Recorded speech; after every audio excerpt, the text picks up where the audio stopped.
Welcome to the Calumet Roundtable. I'm your host, Tom Roach, and I'm joined by my guest today, Marisa Garcia-Verdugo. Marisa has written and published many books and articles that explore cross-cultural, religious, and feminist themes. She's the primary reviewer for national Spanish examinations for the American Association of Teachers of Spanish and Portuguese. And she recently published an article on the development of the concept of human during the philosophical and theological discussions generated by the discovery of the New World. She believes it's important for students to become world citizens and remain active in cross-cultural exchanges. Maria, welcome to Roundtable. Thank you.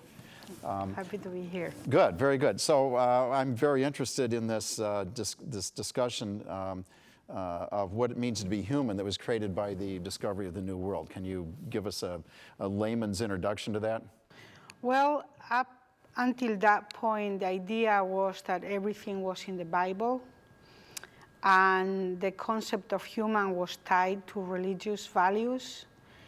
When the Europeans arrived to the New World and they found these beings on this land, that was not in the Bible. Right. So originally they thought they were in India and that they were finding Indians, right? Exactly. From India. But yes. when they were confronted with these other people, it's like, which tribe from Judah is this one? I mean, is the 7th tribe? Is the 8th tribe? Who are these people? So this discussion ensued to decide if they had a soul. And if they had a soul, then they were human. And therefore, you know, they had to apply Western laws to them, protect them, you know. And this must have also come up with the African slave trade as well, right? It did with the African slaves, and they were discussing that, but the Europeans did not approach it the same way. I see. Because they knew they were there, and according to some religious, you know, theories, the African slaves were descendants of Cain. Okay. So they were, you know, cursed, and that's why they had such a sad destiny. Yeah. So in the New World, then, there was a debate about this? There was, or back in Europe, there was a debate about this? In fact, there was a debate going on in Valladolid in Spain for 15 years because there was a lot of money involved. The people that were investing in the colonization of the Americas didn't want to lose their money. And by giving human status to the Indians, that meant that they could not be enslaved, and they would have... And then we couldn't steal their land either, exactly. Right? And then they would have the recourse of the law. They could go to a judge and say, you know, this landlord beat my children or it took my animals. So this is a philosophical discussion that's actually happening for monetary reasons here, essentially. Usually that's why we discuss this. Yeah, we've had a few of those over the years. Well, okay, so... and the other side of the argument was made by who? The other side of the argument, well, one side of the argument was Bartolomé de las Casas, who was saying, yes, they are human. The other side of the argument was the lawyer of the king, the king's lawyer, Charles V, who said, well, they don't exist. They are not in the Bible. They are not part of our, you know, legal system. We cannot apply our laws to them because they don't have the same history that we do. Okay, so the person making the argument that we're dealing with fellow human beings here, this is somebody who's in the church, or what? You know, both of them were in the church. Oh, they were. One of them was a lawyer. I see. The you know, let's say the defense of the government. Right. The state was a lawyer. Yeah. So at the end, the conclusion was that the Pope decided that they were human. Oh, really? So they went to the Vatican? Yeah. At the end, they couldn't resolve. Did it matter that he decided that? Did it impact anything? It did impact a lot of things because then they had to create... Spain at the time, we are talking here 1500s, early 1500s. the king, the emperor had like a parliament, like a council Okay. of advisors. And these people didn't know anything about America, so Yeah. the king decided to create another council made up by militaries and theologians and people who had the experience of being in Okay. the Americas. Yeah. And that created the law for the Indies. So even though we look at this part of our history as being a little bit barbaric, right, in terms of the way we treated people, actually could have been worse. It could have been much had worse. it not been for this debate. I'm just curious, what was the nature of the argument? I mean, you know, the person, what were they looking at? Were they looking more at culture? Were they arguing? Well, they were looking at the Bible to Yeah. try to find the existence, you know, in the Bible. So part of the issue was if the Bible didn't account for this, Exactly. then how can it exist, Exactly. right? Okay. That was the main issue. Okay. If it is not in the Bible, how do we insert this in our Right. cosmovision, you know? Right.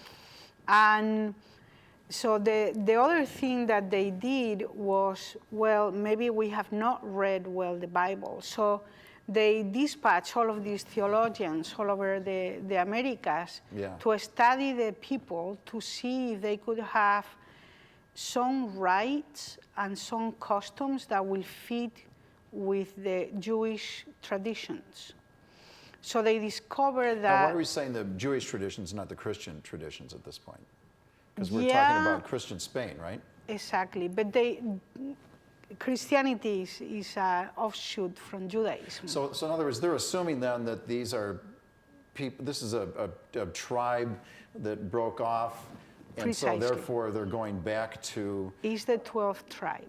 yeah, interesting. Okay. And once that they were able, these theologians were able to bring evidence that the customs had some relationship with the customs, the ancient customs of the Jews, the Hebrews, then they could say, you see, they buried their dead the same way. Yeah, what else did they come up with? I'm curious. Well, they came up with burial, particularly burial rites. Yeah. The way that, you know, the tradition is that you have to wrap the dead body in a shroud, and Right. you know, and they discovered that particularly the Mayas and the Incas had very similar, you know, rites of passage. And then they also compare some of the rites of passage of young boys to the bar mitzvahs, you know. Okay. So they try to find Yeah.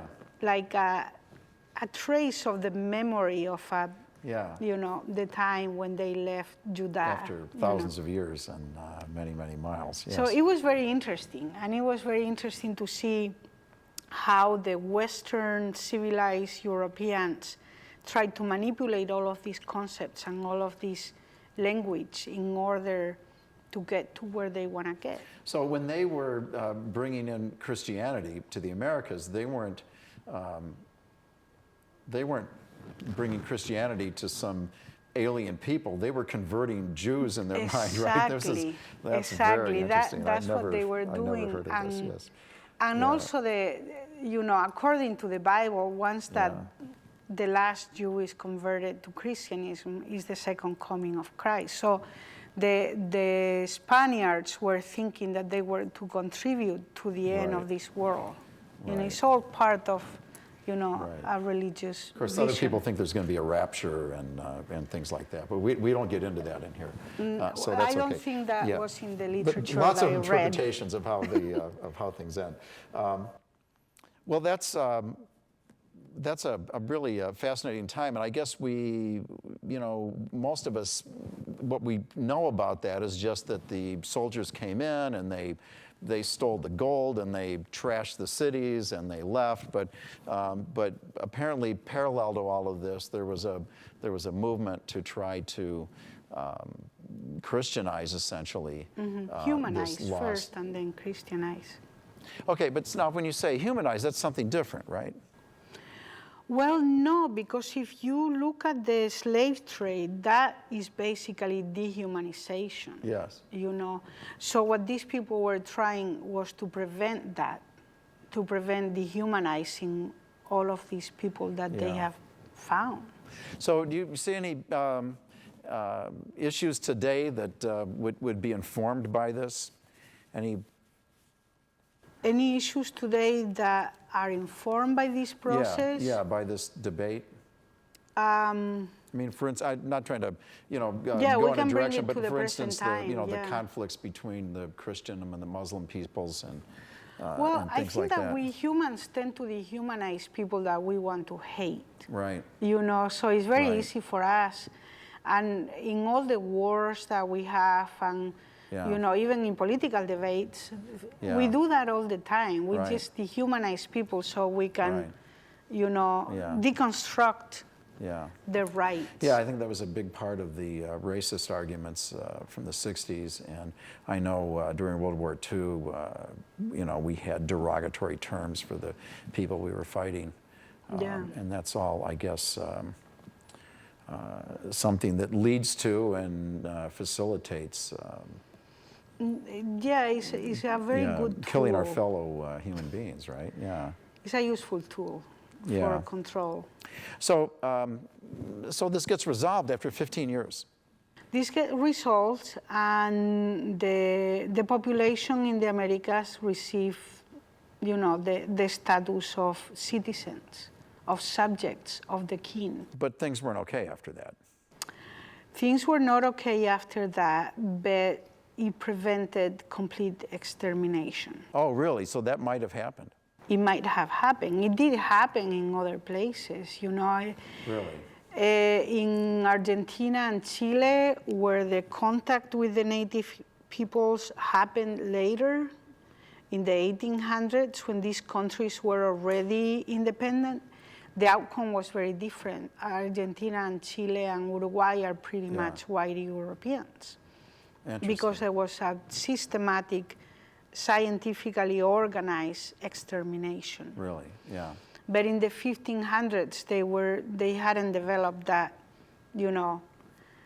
scientific methodology to kill. That cultural arrogance, we might say, right? That extreme ethnocentrism. Yeah, that's more like 1800s. When we become much more efficient. Yes. At killing other people. At killing one another, and we're especially efficient today. Okay, well, we're going to take a quick commercial break, and when we get back, we're going to talk about students learning to become world citizens and the importance of cross-cultural exchanges. So Roundtable will be right back.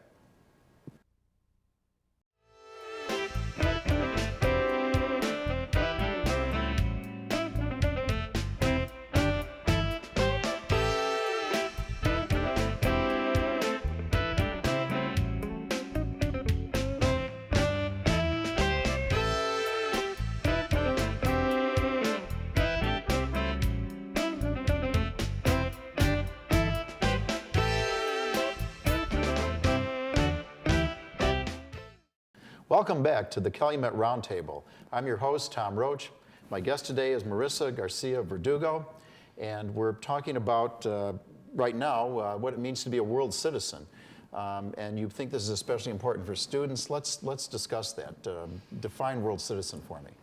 Well, a world citizen is somebody who transcends their immediate surroundings and try not to have too many assumptions about what is, out there, and who dares to challenge easy stereotypes.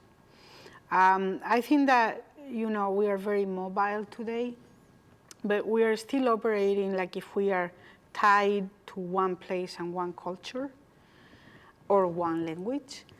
And we see people around from all over the world, and we need to realize that we are part of that world. And we can be going somewhere, particularly the new generations. They don't know if they will find a job in, US, or if they are going to end up working in Korea. Right.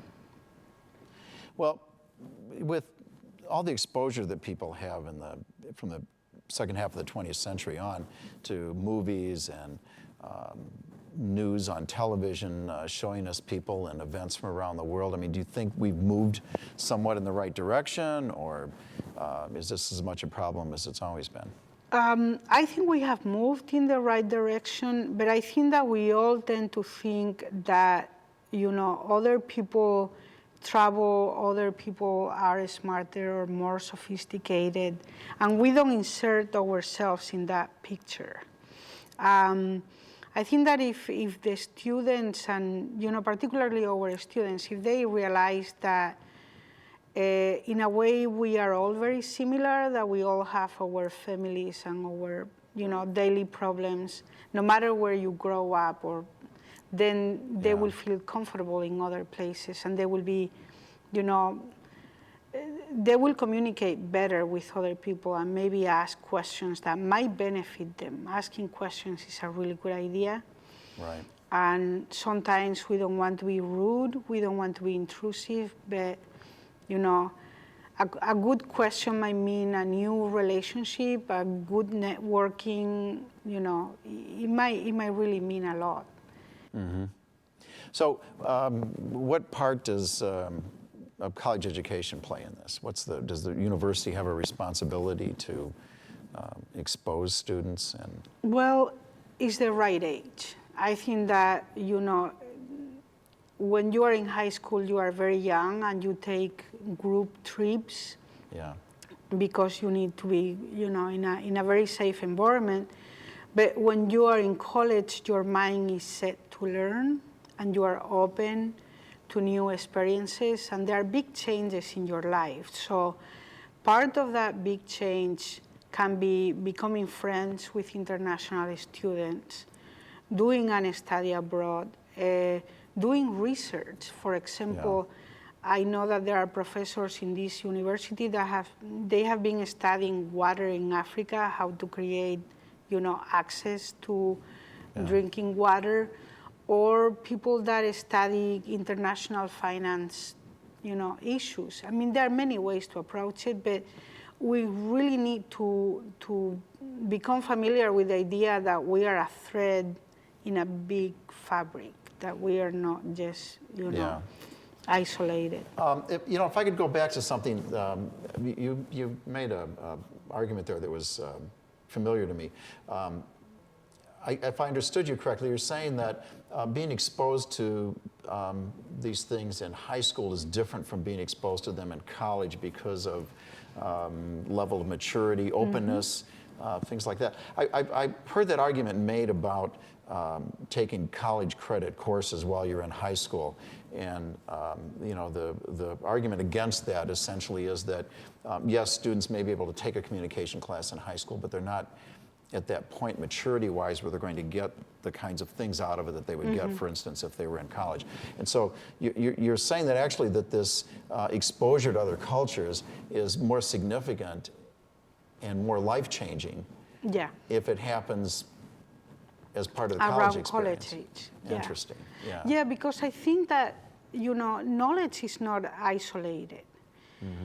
Knowledge is only valuable when you can make the right connections. So when you are young, not too young, but young, let's say, 17, you might learn something, but you are not able to connect it to other things that you have learned from other sources. Right. So that fact that you have learned, or that experience that you had, is standing there by itself, but it's not making sense.